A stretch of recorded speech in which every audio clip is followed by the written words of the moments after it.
Why I quit my job as an IV pole dancer. And if you have the option, choose the strawberry jello over the lime by Brandon Elrich. Brandon Elrich is So Gay is a reader-supported publication. To receive new posts and support my work, consider becoming a free or paid subscriber. I was working as a pole dancer at a gay nightclub when I had a work-related injury. It involved a maneuver called the Ecuadorian steamroller, which I learned from Fusen Aiden. It may go without saying, but I will never attempt it again. The injuries weren't life-threatening, but it was enough to put me in the hospital for a relatively short stay.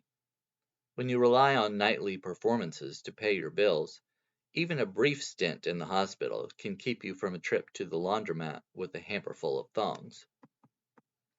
My hospital roommate was a middle-aged rich man with his leg in traction. I could tell he was wealthy because all the nurses paid much more attention to him than they did to me.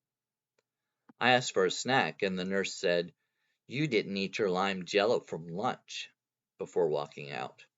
She came back with a slice of cheesecake for my roommate. "I didn't know the hospital served cheesecake," I said. She glanced at me out of the corner of her eye and said, "It was our last one," with an expression completely devoid of sympathy or any attempt to hide the obvious lie. One of my coworkers came by for a visit, filling me in on all the gossip at the club. Apparently, one of our new pole dancers, Link the Twink, was cozying up to some of my high-tipping regulars. When I get out, Link is going to get a pole up his ass, and not in the fun way. After my coworker left, my roommate asked, "So you're a stripper?" I'm always a bit cautious about whom I divulge my occupation to. But even though I was tethered to an IV pole, I was sure I could outrun a middle-aged man in traction if needed. "Yep, I ride a slick hard pole every night," I replied. He raised his eyebrows and smiled. "You know, it gets pretty boring in here," he said, "and I have some cash. What do you charge for a private show?" That was unexpected.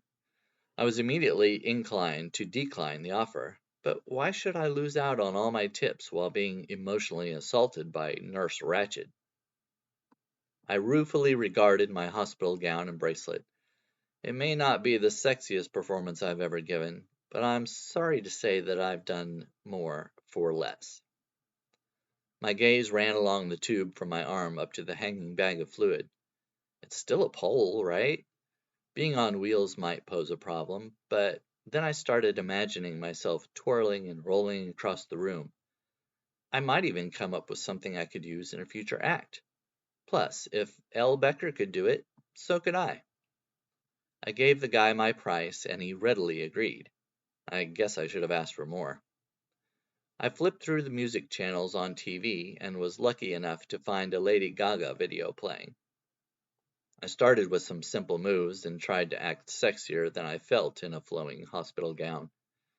IV pole dancing was surprisingly easier than I anticipated, so I became braver and more adventurous with my moves. That was a mistake. I got a little too cocky and twerked when I should have twirled. The wheels of the IV pole skated one way and my ass went the other. I bumped into my tray table, spilling my leftover lime jello on my polka dot gown before I went crashing to the ground. Nurse Ratched rushed in and looked at my roommate with concern. Then she frowned when she saw me on the floor.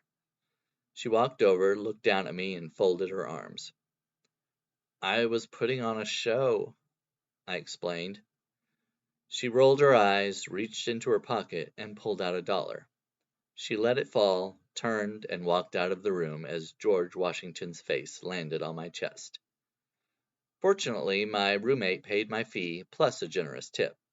He said it was the best entertainment he'd seen in years. The moral of the story: if a middle-aged man in traction requests an IV pole dance performance, ask for more money. And never attempt an Ecuadorian steamroller in leather chaps. If you'd like to help me pay my hospital bills, please become a paid subscriber. Through the end of July, you can do it for only $3 a month, or $30 a year. Click the button marked July Offer. If you feel generous, subscribe at the full price of $6 or $60 a year by clicking Subscribe Now. You can also buy me a coffee. Either way, I appreciate you supporting me.